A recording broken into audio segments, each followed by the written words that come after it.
and the heart can acquire knowledge. And so, that you should worship Allah as though you're seeing Him. بِعَيْنِ الْقَلْبِ, with the eye of the heart. And so what the questioner has done is to take us through different stages of the religious way of life. The stage of belief, the stage of faith, and then the internalization of faith to such an extent that the heart can see. When the electricity goes, then don't you have to feel for the matches, to light the matches? Without light, you can't see. As it is with the external eye, so it is with the internal eye. It is only when there is light in the heart that it can see. But that light is not sold in the stock market. No. يَهْدِ اللَّهُ لِنُورِهِ مَن يَشَاءُ. Allah guides to His light whomsoever Allah wishes to guide. And if Allah puts light in the heart, then your PhD can be used usefully. But if there is no light in the heart, then Allah says of such people, they have eyes, but they don't see. They have ears, but they don't hear. They have hearts, but they do not understand. أُولَٰئِكَ كَالْأَنْعَامِ. They're just like cattle. What do you mean? Even with a PhD from MIT? Yes. You're just like cattle if you do not have light in the heart. Indicating that there is going to come a time, there will come a time in the historical process when none will be able to understand reality unless you're able to penetrate reality, not only with these eyes, but with these eyes. And you can't fool Allah. No. If with your lips you worship Him, but with your heart you worship the two gardens, you know what I'm talking about? With the river running in between, you know what I'm talking about? And the land is fertile, you know what I'm talking about? Don't look at me like that. Surah Al-Kahf, and the rich man and the poor man. If with your lips you say you worship Him, but with your heart you worship the dunya,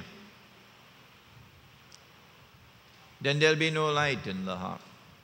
And at the end of the day, you will wring your hands and say, Ya laytani lam ushrik bi rabbi ahada. Woe unto me that I ever committed this act of blasphemy, to worship with the lips and to worship with the heart something else.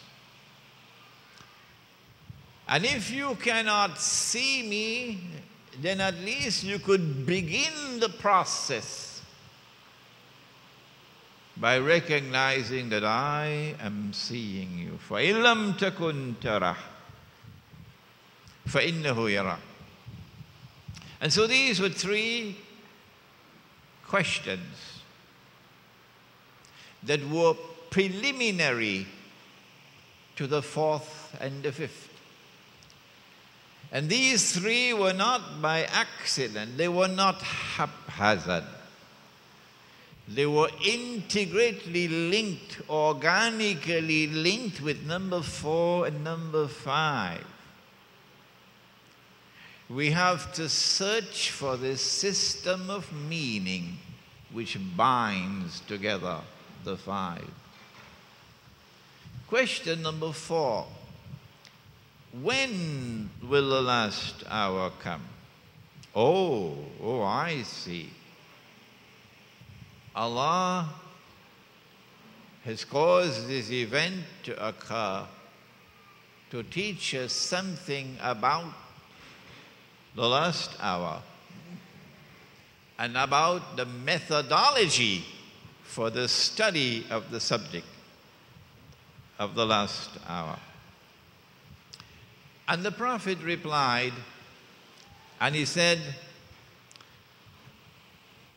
the one who is being questioned has no more knowledge of the subject than the one who is doing the questioning. So next question, please. Which is a very nice answer, indicating he knows who he is. He knows how much he knows. And he does not want to disclose anything more than what he's given in this answer. And then came question 5, which is at the heart of this retreat. And I want to confess to you that I am still myself learning from this last question and its answer. He asked, what are the signs of the last hour? And the Prophet replied and said that you will find the naked, barefooted shepherds competing in the construction of grand buildings. You'll see them as you drive around. Grand, tall structures, indicating that you have to be blind not to recognize the last stage when it comes. Because yesterday there were no tall buildings, but now they're going up all over the world. And each one wants to build a taller building than the other one. So if you can't see and recognize that sign, well, you're just eating halwa or halawa. It's time to wake up. When the tall buildings keep on going up around the world, that's the sign that you're living in a different age. You're living in a last stage of history. And the methodology for the study of the world today is different from that which preceded this age. And it is time for Islamic scholarship to wake up to that lesson. And those who are building the tall buildings, look at the language with which they are described. They are not men of wisdom. They are not sages. They are not true leaders. They are not people who can be measured with a yardstick, a measuring rod, and they measure tall. No.